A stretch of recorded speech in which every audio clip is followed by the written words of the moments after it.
From Little House in the Big Woods by Laura Ingalls Wilder, Chapter 4, Christmas. Christmas was coming. The little log house was almost buried in snow. Great drifts were banked against the walls and windows, and in the morning, when Pa opened the door, there was a wall of snow as high as Laura's head. Pa took the shovel and shoveled it away, and then he shoveled a path to the barn, where the horses and the cows were snug and warm in their stalls. The days were clear and bright. Laura and Mary stood on chairs by the window and looked out across the glittering snow at the glittering trees. Snow was piled all along their bare, dark branches, and in it sparkled in the sunshine. Icicles hung from the eaves of the house to the snow banks, great icicles as large at the top as Laura's arms. They were like glass and full of sharp lights. Pa's breath hung in the air like smoke when he came along the path from the barn. He breathed it out in clouds, and it froze in white frost on his mustache and beard. When he came in, stamping the snow from his boots, and caught Laura up in a bear's hug against his cold big coat, his mustache was beaded with little drops of melting frost. Every night he was busy, working on a large piece of board and two small pieces. He whittled them with his knife, he rubbed them with sandpaper and with the palm of his hand, until when Laura touched them, they felt soft and smooth as silk. Then with his sharp jackknife he worked at them, cutting the edges of the large one into little peaks and towers with a large star carved on the very tallest point. He cut little holes through the wood. He cut the holes in shapes of windows and little stars and crescent moons and circles. All around them he carved tiny leaves and flowers and birds. One of the little boards he shaped in a lovely curve, and around its edges he carved leaves and flowers and stars, and through it he cut crescent moons and curlicues. Around the edges of the smallest board he carved a tiny flowering vine. He made the tiniest shavings, cutting very slowly and carefully, making whatever he thought would be pretty. At last he had the pieces finished, and one night he fitted them together. When this was done, the large piece was a beautifully carved back for a small little shelf across its middle. The large star was at the very top of it. The curved piece supported the shelf underneath, and it was carved beautifully, too, and the little vine ran around the edge of the shelf. Pa had made this bracket for a Christmas present for Ma. He hung it carefully against the log wall between the windows, and Ma stood her little china woman on the shelf. The little china woman had a china bonnet on her head and china curls against her china neck. Her china dress was laced across in front, and she wore a pale pink china apron and little gilt china shoes. She was beautiful standing on the shelf with flowers and leaves and birds and moons carved all around her, and the large star at the very top. Ma was busy all day cooking good things for Christmas. She baked salt rising bread and rye and Injun bread and Swedish crackers and a huge pan of baked beans with salt pork and molasses. She baked vinegar pies and dried apple pies and filled a big jar with cookies, and she let Laura and Mary lick the cake spoon. One morning she boiled molasses and sugar together until they made a thick syrup, and Pa brought in 2 pans of clean white snow from outdoors. Laura and Mary each had a pan, and Pa and Ma showed them how to pour the dark syrup in little streams onto the snow. They made circles and curlicues and squiggly things, and these hardened at once and were candy. Laura and Mary might eat one piece each, but the rest was saved for Christmas Day. All this was done because Aunt Eliza and Uncle Peter and the cousins Peter and Alice and Ella were coming to spend Christmas. The day before Christmas they came. Laura and Mary heard the gay ringing of sleigh bells growing louder every moment, and then the big bobsled came out of the woods and drove up to the gate. Aunt Eliza and Uncle Peter and the cousins were in it, all covered up under blankets and robes and buffalo skins. They were wrapped up in so many coats and mufflers and veils and shawls that they looked like big, shapeless bundles.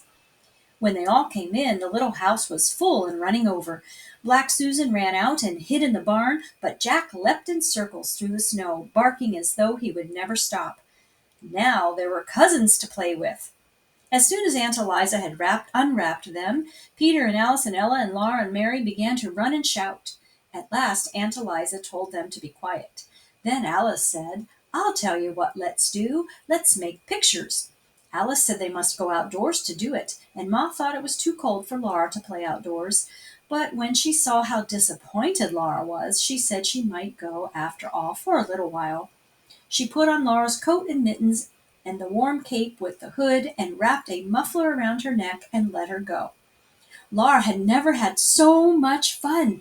All morning she played outdoors in the snow with Alice and Ella and Peter and Mary making pictures. The way they did it was this. Each one by herself climbed up on a stump, and then all at once, holding their arms out wide, they fell off the stumps into the soft, deep snow. They fell flat on their faces.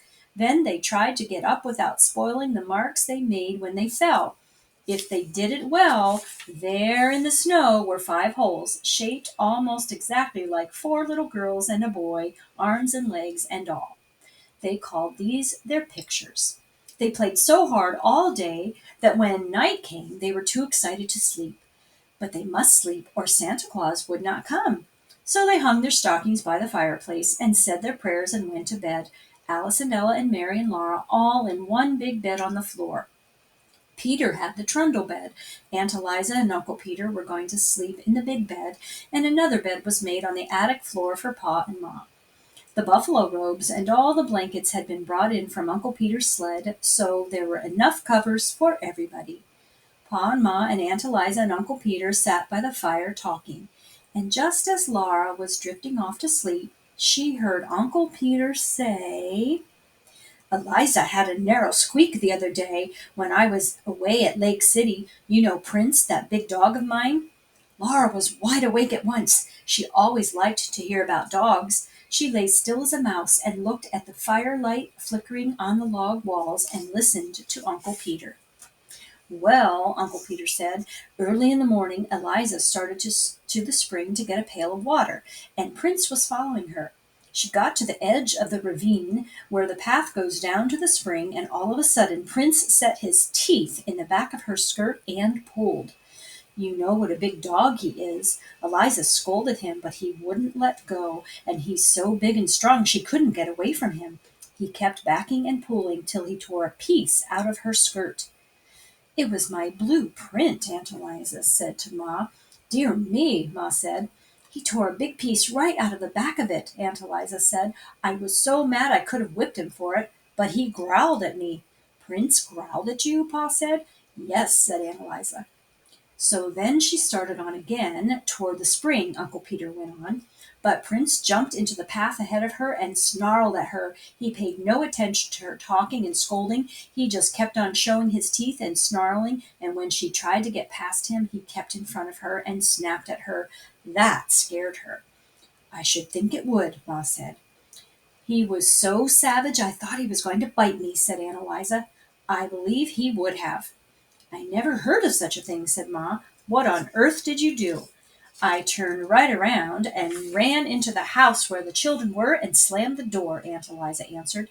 "Of course Prince was savage with strangers," said Uncle Peter, "but he was always so kind to Eliza and the children I felt perfectly safe to leave them with him. Eliza couldn't understand it at all. After she got into the house, he kept pacing around it and growling. Every time she started to open the door, he jumped at her and snarled." "Had he gone mad?" said Ma. "That's what I thought," Aunt Eliza said. "I didn't know what to do. There I was, shut up in the house with the children and not daring to go out, and we didn't have any water. I couldn't even get any snow to melt. Every time I opened the door so much as a crack, Prince acted like he would tear me to pieces." "How long did this go on?" Pa asked. "All day till late in the afternoon," Aunt Eliza said. "Peter had taken the gun or I would have shot him." Along late in the afternoon, Uncle Peter said, he got quiet and lay down in front of the door. Eliza thought he was asleep, and she made up her mind to try to slip past him and get to the spring for some water. So she opened the door very quietly, but of course he woke up right away. When he saw she had the water pail in her hand, he got up and walked ahead of her to the spring just the same as usual. And there, all around the spring in the snow, were the fresh tracks of a panther. "The tracks were as big as my hand," said Aunt Eliza. "Yes," Uncle Peter said. "He was a big fellow. His tracks were the biggest I ever saw. He would have got Eliza for sure if Prince had let her go to the spring in the morning. I saw the tracks. He had been lying up in that big oak over the spring, waiting for some animal to come there for water. Undoubtedly, he would have dropped down on her. Night was coming on when she saw the tracks, and she didn't waste any time getting back to the house with her pail of water.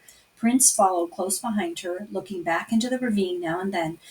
I took him into the house with me, Aunt Eliza said, and we all stayed inside till Peter came home. Did you get him? Pa asked Uncle Peter. No, Uncle Peter said. I took my gun and hunted all around the place, but I couldn't find him. I saw some more of his tracks. He'd gone on north, farther into the big woods. Alice and Ella and Mary were all wide awake now, and Laura put her head under the covers and whispered to Alice, My, weren't you scared? Alice whispered back that she was scared, but Ella was scareder, and Ella whispered that she wasn't either any such thing. Well, anyway, you made more a fuss about being thirsty, Alice whispered. They lay there whispering about it till Ma said, Charles, those children will never sleep unless you play for them. So Pa got his fiddle. The room was still and warm and full of firelight. Ma's shadow and Aunt Eliza's and Uncle Peter's were big and quivering on the walls in the flickering firelight, and Pa's fiddle sang merrily to itself. It sang Money Musk and The Red Heifer, The Devil's Dream, and Arkansas Traveler, and Laura went to sleep while Pa and the fiddle were both softly singing, My darling Nellie Gray, they have taken you away, and I'll never see my darling any more. In the morning, they all woke up at the same moment, almost. They looked at their stockings, and something was in them. Santa Claus had been there. Alice and Ella and Laura in their red flannel nightgowns, and Peter in his red flannel nightshirt, all ran shouting to see what he had brought. In each stocking there was a pair of bright red mittens, and there was a long, flat stick of red and white striped peppermint candy, all beautifully notched along each side. They were all so happy they could hardly speak at first. They just looked with shining eyes at those lovely Christmas presents. But Laura was happiest of all.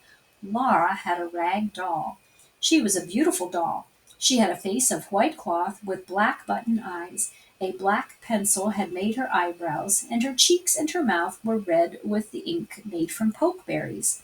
Her hair was black yarn that had been knitted and ravelled so that it was curly. She had little red flannel stockings and little black cloth gaiters for shoes, and her dress was pretty pink and blue calico. She was so beautiful that Laura could not say a word. She just held her tight and forgot everything else. She did not know that everyone was looking at her till Aunt Eliza said, Did you ever see such big eyes? The other girls were not jealous because Laura had mittens and candy and a doll, because Laura was the littlest girl, except for baby Carrie and Aunt Eliza's little baby Dolly Varden. The babies were too small for dolls. They were so small they did not even know about Santa Claus. They just put their fingers in their mouths and wriggled because of all the excitement. Laura sat down on the edge of the bed and held her doll. She loved her red mittens and she loved the candy, but she loved her doll best of all. She named her Charlotte. Then they all looked at each other's mittens and tried on their own, and Peter bit a large piece out of his candy stick, but Alice and Ella and Mary and Laura licked theirs to make it last longer. Well, well, Uncle Peter said, isn't there even one stocking with nothing but a switch in it? My, have you all been such good children? But they didn't believe that Santa Claus could really have given any of them nothing but a switch. That happened to some children, but it couldn't happen to them. It was so hard to be good all the time, every day, for a whole year. You mustn't tease the children, Peter, Aunt Eliza said. Ma said, Laura, aren't you going to let the other girls hold your doll? She meant little girls must not be selfish. So Laura let Mary take the beautiful doll, and then Alice held her a minute, and then Ella.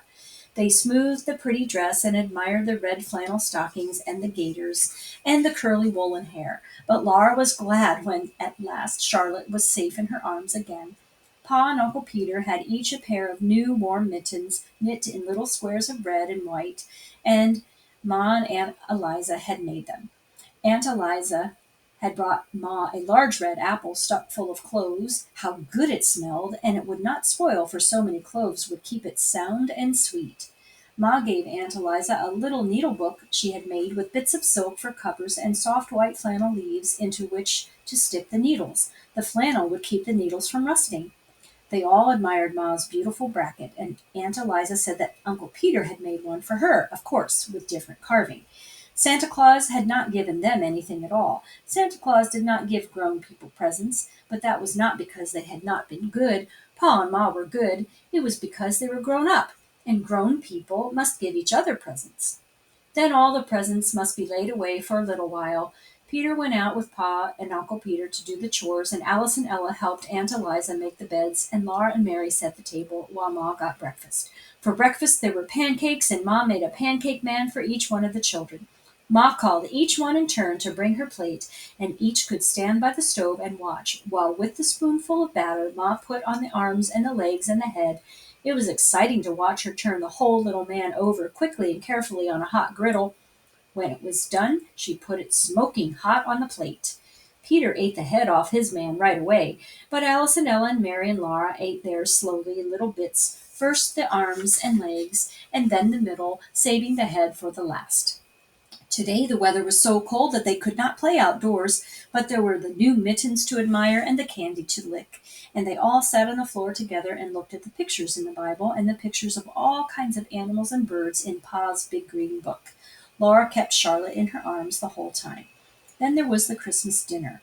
Alice and Ella and Peter and Mary and Laura did not say a word at table, for they knew that children should be seen and not heard, but they did not need to ask for second helpings. Ma and Aunt Eliza kept their plates full and let them eat all the good things they could hold. Christmas comes but once a year, said Aunt Eliza. Dinner was early because Aunt Eliza, Uncle Peter, and the cousins had such a long way to go. Best the horses can do, Uncle Peter said. We'll hardly make it home before dark. So, as soon as they had eaten dinner, Uncle Peter and Pa went to put the horses to the sled while Ma and Aunt Eliza wrapped up the cousins. They pulled heavy woolen stockings over the woolen stockings and the shoes they were already wearing. They put on mittens and coats and warm hoods and shawls and wrapped mufflers around their necks and thick woolen veils over their faces. Ma slipped piping hot baked potatoes into their pockets to keep their fingers warm, and Aunt Eliza's flat irons were hot on the stove, ready to put at their feet in the sled. The blankets and the quilts and the buffalo robes were warmed too. So they all got into the big bobsled, cozy and warm, and Pa tucked the last robe well in around them. Goodbye, goodbye, they called, and off they went, the horses trotting gaily and the sleigh bells ringing. In just a little while, the merry sound of the bells was gone, and Christmas was over. But what a happy Christmas it had been! Chapter 4, Christmas, from Little House in the Big Woods by Laura Ingalls Wilder.